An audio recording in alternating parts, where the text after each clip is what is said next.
what's up, guys? It's Rico here, CEO of SourceFind Asia, host of Made in China podcasts, and the host of the SourceFind Asia YouTube channel, of course. Back with another one. This is going to be an interesting episode.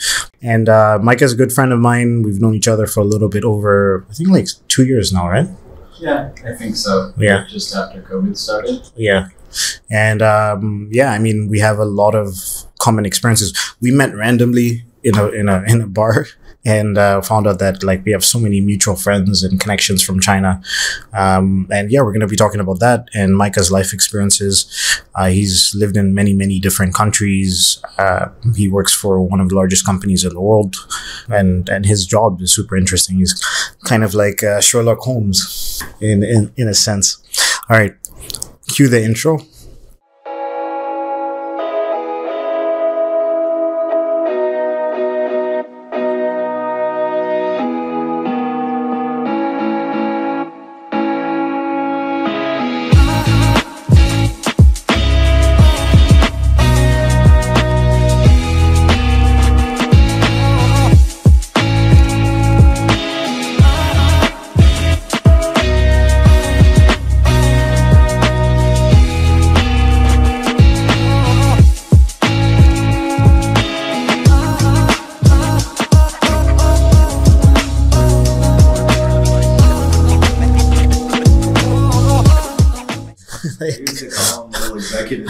Yeah. Ushers from one place. From one place, Get in your car, sir. It's 12 p.m. Like, I was like, do you have a Google Calendar or something? Like, what was going on here? Yeah, like, it's unreal. Personal assistant? It's unreal. Like, do you play? I mean, I remember like in China, it was really funny too. Oh, by the way, that girl was 14 years old, just so that people understand. I've met 9-year-olds in China like that, right? So it's like, their entire day is regimented. Do all these things. But I mean, like a lot of times, I always thought it was funny when dealing with that thing of like the lack of social time, and then the one thing people would do with their free time is just like, what do you do on your one day off? I sleep, and they legitimately just slept all day. Yeah, just trying to re-energize. Yeah. Interesting. But I mean, that becomes normal, and then when they grow up, obviously, there's a reason why. Like, I remember the laundromat right by my apartment back in Guangzhou. I used to always I'll go there on a holiday, and they were still working, and it was just like, do you ever take a day off? Like, these were the owners of the place, and they were working there. First of all, I was like, why didn't you hire somebody else? Because they were busy. They were super busy all the time. I was like, you could hire people. And I asked one time, and she was like, why? I can do it myself. Make more money. Yeah. And I was like, this is why this is why China advanced so quickly. Right. Yeah. Working 7 days a week and like no holidays, and unless it's Chinese New Year, but even during Chinese New Year sometimes they're open. It's like yeah,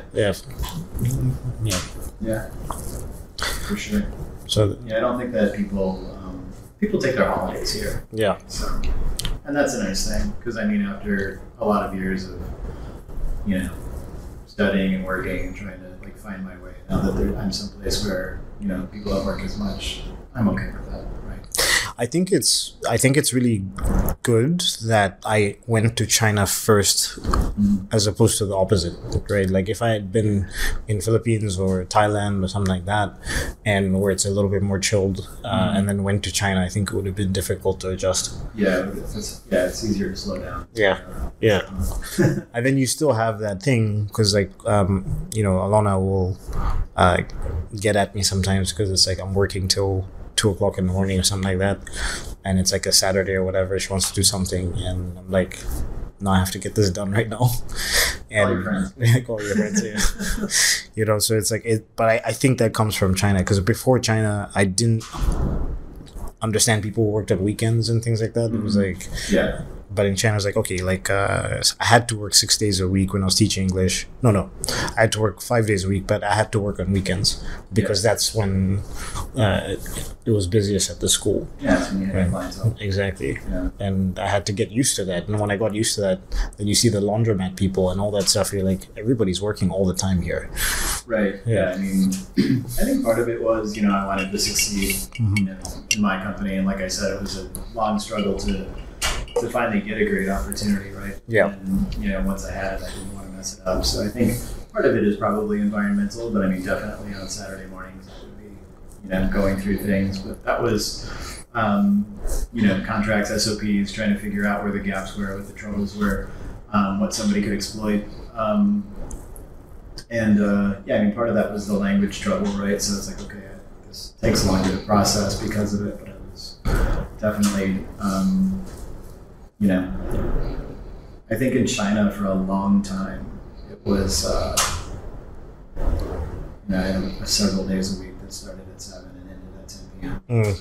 Yeah. That was pretty normal. So, yeah. Also weekend. Same thing as me. I was actually just talking to one of my ex-employees yesterday at a podcast with him, and he was like, yeah, when he met me, and also years prior, I was doing the same thing, 7 a.m. till 10 p.m. or 11 p.m. Come home, sleep, and then same thing tomorrow. I had burnout a few times as well, and I was, Gary V. He's Gary Vaynerchuk. He's an entrepreneur. He runs a marketing agency, and he's also like a motivational speaker. Okay. Talks really fast. He's like, gotta hustle, bro. He's one of those guys. Like, if you're not spending 24 hours of your day hustling, you're losing, bro. But like in a more less aggressive way. But he's inspirational. He was inspirational, especially when I started the business. Yeah. Because you kind of go like, am I just wasting my time? Not making money and like all this stuff. And he was just kind of that. But that's part of it. Spinning your wheels and feeling like it's not productive. Yeah, part of it. But when I started, when the company started making a little bit more money, and then I was still doing it, I was still burning myself out and things like that. One day I just realized I was like doing meditation and all these things, and then which was calming me down. But one day I just realized I was like sitting in front of my computer, trying to work, and just staring at the screen in the office, and it was like I can't even think right now. Mm-hmm. Yeah. And I was like, all right, I'm not Gary Vaynerchuk, man.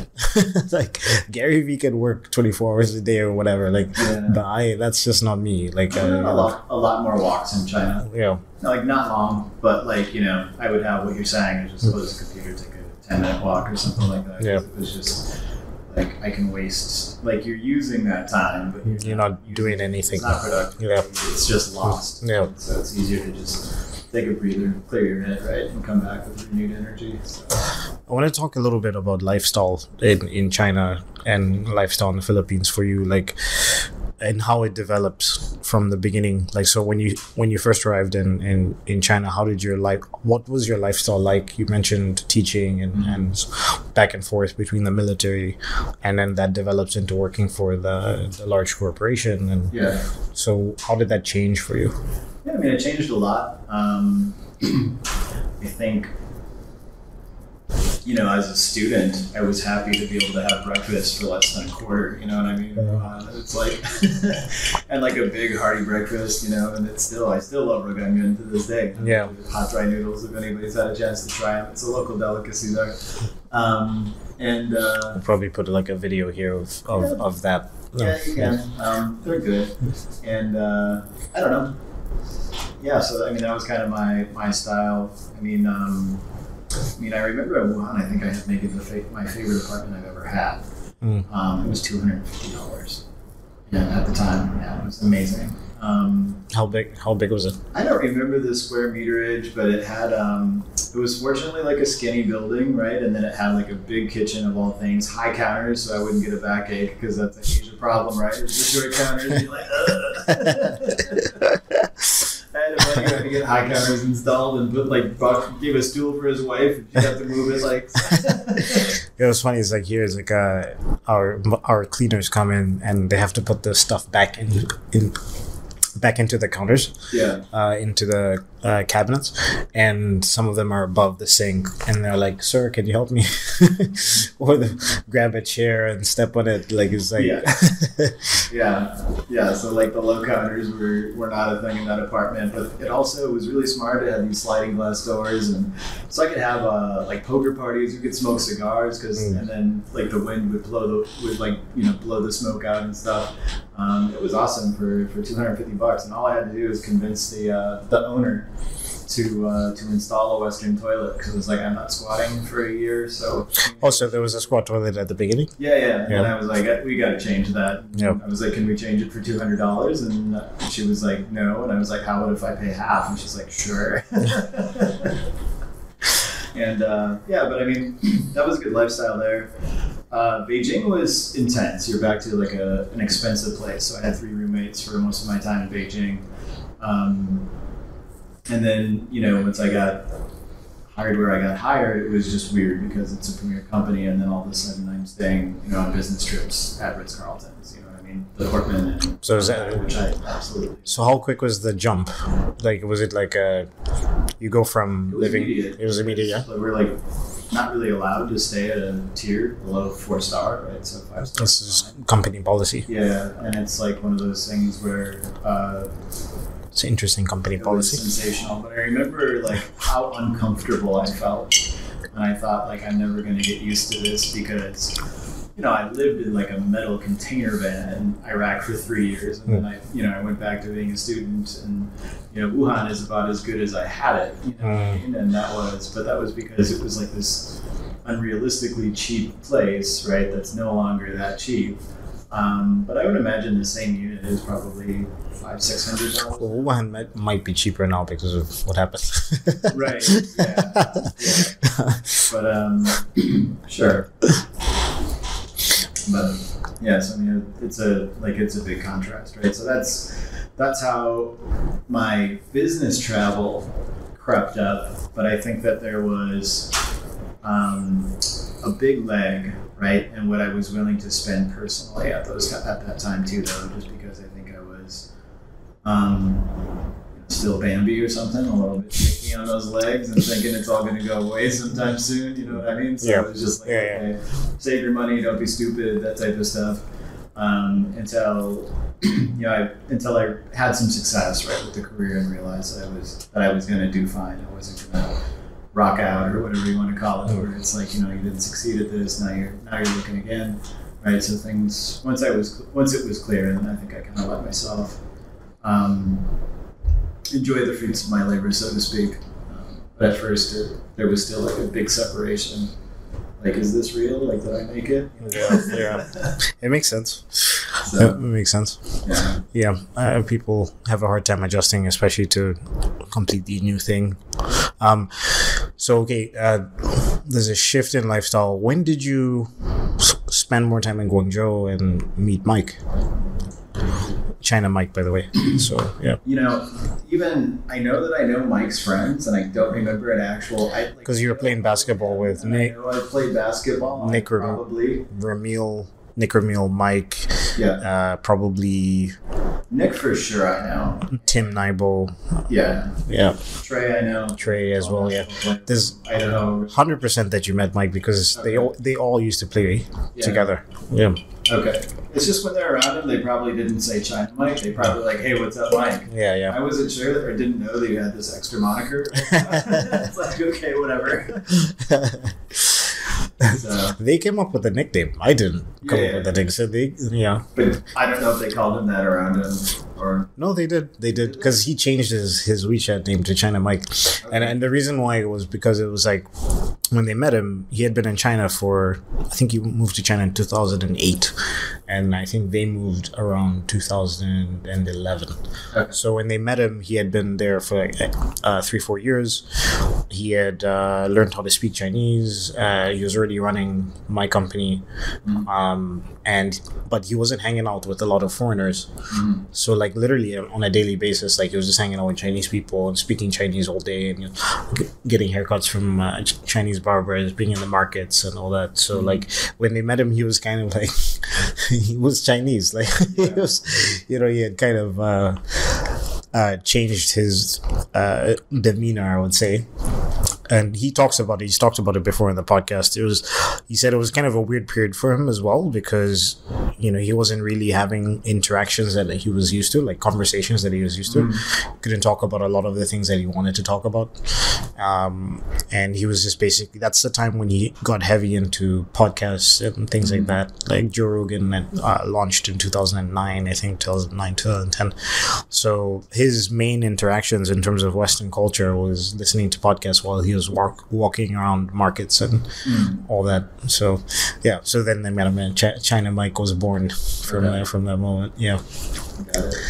So maybe you just didn't hang out as much, because I think he was busy that time, but he was definitely playing basketball with you guys. Yeah, 2014, 2015. Yeah. 2016. Yeah. So you moved. Did you move to Guangzhou, or you were? Yeah, I moved. Yep. And effectively the job moved me. Okay, so that's how you ended up meeting those guys. That's cool. Moved me from Beijing. I went home for 6 months before I got hired too, right? Because like I said, I'd lived forever and I was kind of dejected. And then met a couple of people at the companies that made offers, and then I was like, I'm not going to get hired there. And then I asked about the hiring process, and they're like, oh yeah, you need 5 to 6 interviews. And I was like, the odds that I'm able to win over 5 people and not have one person say, no, not that guy, I was like, no, I'm going back to the U.S. And I went back to the U.S., did the process, and then again, both made offers the same week. That sounds like when I applied at Apple before. This is when I was in college. I wanted to be a genius. And this is entry level, right? And you have to do 5-6 different interviews.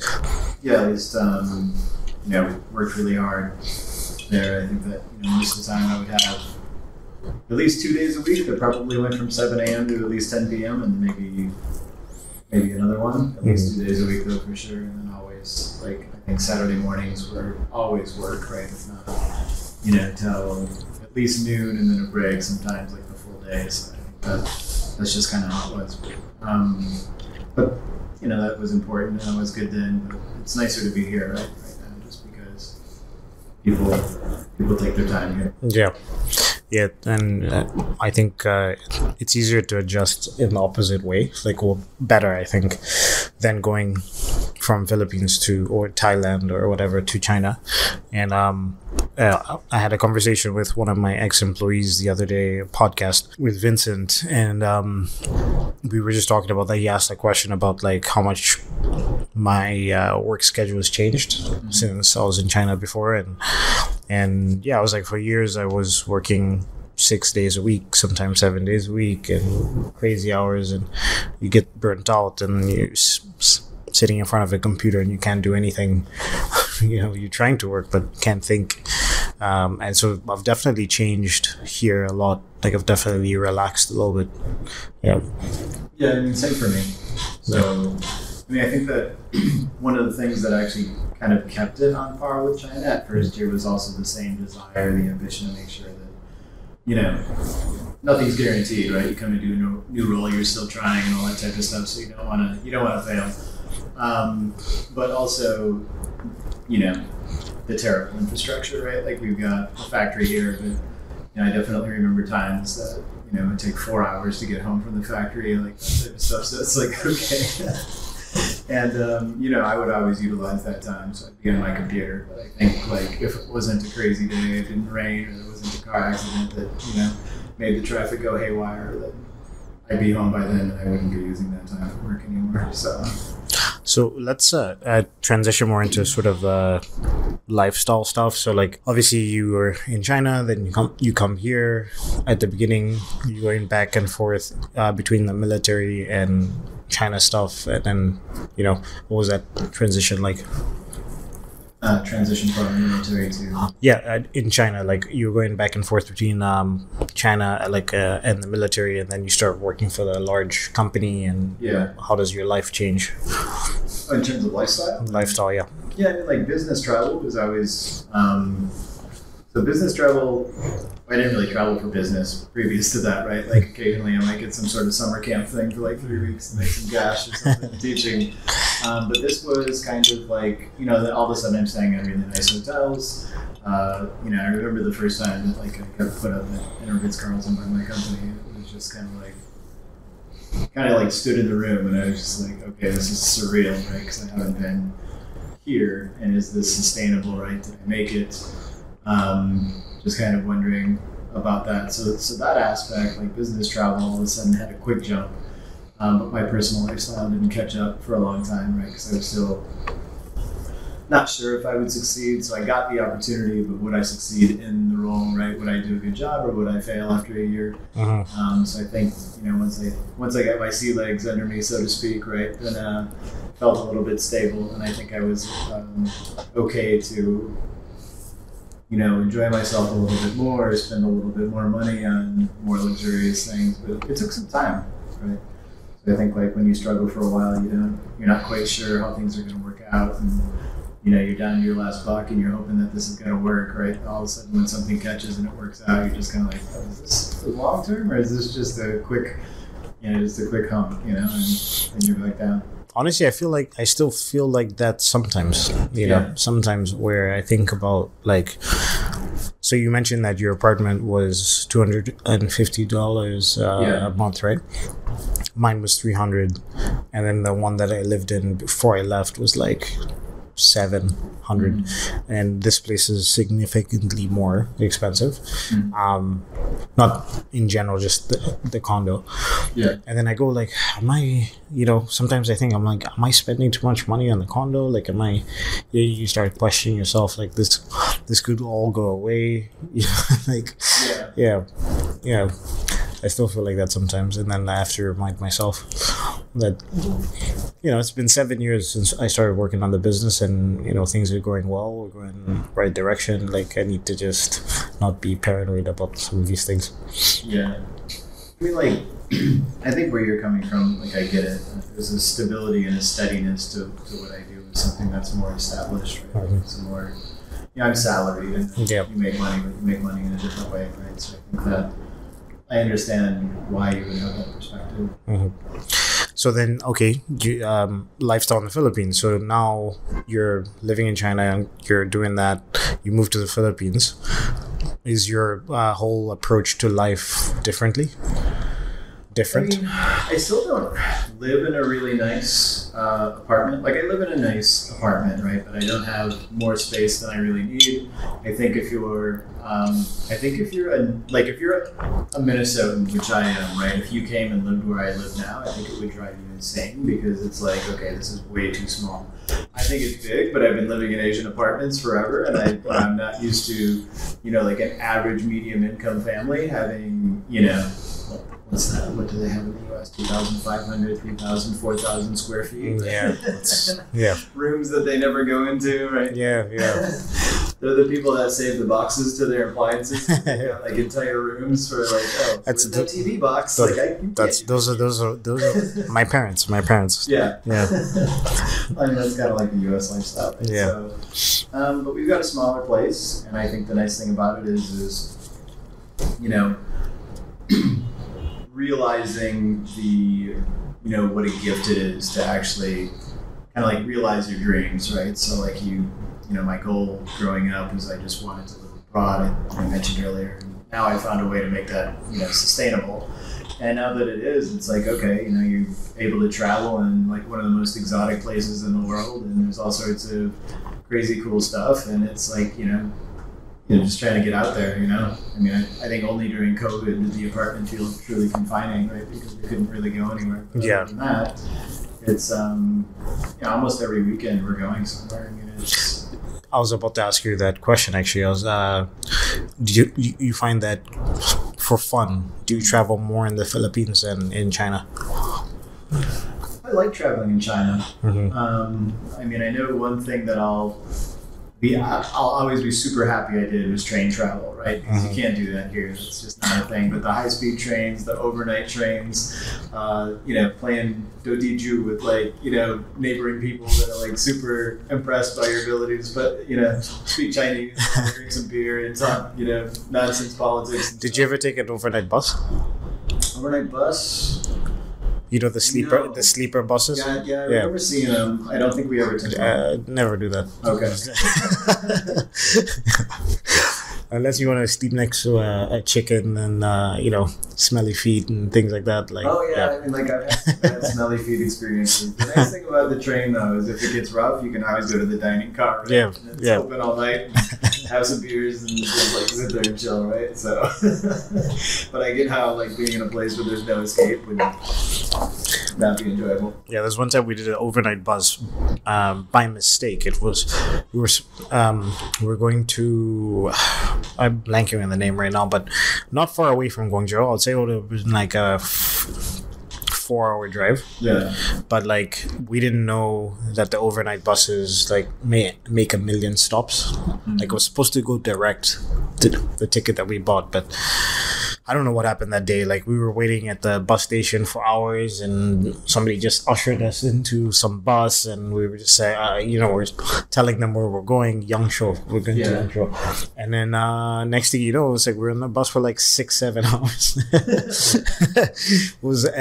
I'm sleeping, not sleeping, but lying down next to some dude's feet and dirty blanket and a chicken behind me, and I'll just say, all right, I'm just gonna put on headphones right now and listen to 3 audiobooks.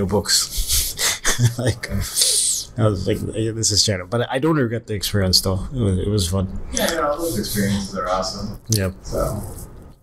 All right. So I think we could start to wrap it up a little bit. So just in general, what sort of advice would you have for somebody that wants to go into sort of your industry? So securities investigation in Asia specifically, as a Westerner. Yeah, the military background helped a lot. So I don't really know if somebody has that, but if you do, I think that maybe that would help. Mm-hmm. I think another way in is probably counterfeiting.